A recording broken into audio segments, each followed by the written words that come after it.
నమస్తే, welcome to our channel. Nobel శాంతి బహుమతి పొందడంపై అమెరికా అధ్యక్షుడు డొనాల్డ్ ట్రంప్ కి భారీ మద్దతు లభిస్తున్నట్లు తెలుస్తుంది. వచ్చే ఏడాది ఈ పురస్కారం కోసం ట్రంప్ ని నామినేషన్ చేస్తామని జపాన్ చెప్పినట్లు అమెరికా అధ్యక్ష భవనం వైట్ హౌస్ వెల్లడించింది.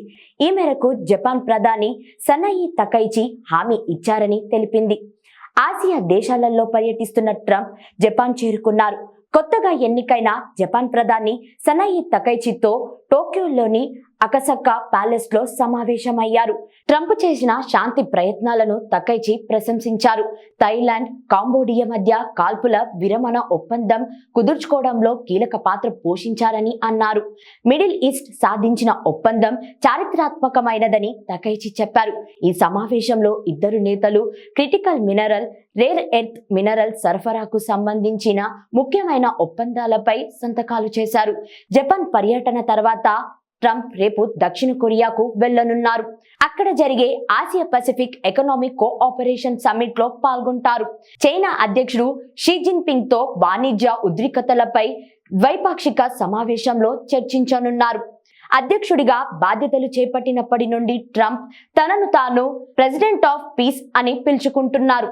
తాను 8 యుద్ధాలకు ముగింపు తెచ్చానని, అందులో గాజా యుద్ధం, భారత్ పాకిస్తాన్ ఉద్రిక్తత, థాయిలాండ్ కొలంబియా వివాదం మొదలైనవి ఉన్నాయన్నారు.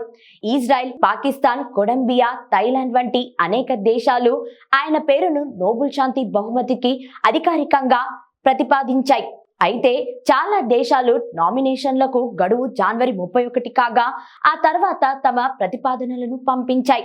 ఈ ఏడాది నోబెల్ శాంతి బహుమతి వెంజువేలా ప్రతిపక్ష నాయకురాలు మరియా కొరియన్ మచౌదోకి దక్కింది. ట్రంప్ నోబెల్ ప్రతిపాదనలపై అనేక విమర్శలు ఉన్నాయి. భారత్ పాకిస్తాన్ ఘర్షణలను నిలువరించాననే వాదనలను ఇండియా ఇప్పటికీ అంగీకరించట్లేదు. కొన్ని దేశాల మధ్య దౌత్యపరమైన విభేదాలను పరిష్కరించానన్న ట్రంప్ వాటిని కూడా తాను ఆపిన యుద్ధాలలో చేర్చారు. ప్రత్యర్థి దేశాలైన ఇజ్రాయెల్, పాకిస్తాన్ ట్రంప్లకు నోబెల్ బహుమతికి మద్దతులు ఇచ్చాయి. సామవేద దాన దండోపాయాలతో ప్రపంచ దేశాలపై ఆధిపత్యం ప్రదర్శించే ప్రయత్నం చేస్తున్న ట్రంప్ వచ్చే ఏడాదికైనా నోబెల్ శాంతి బహుమతి సాధిస్తారో లేదో చూడాలి.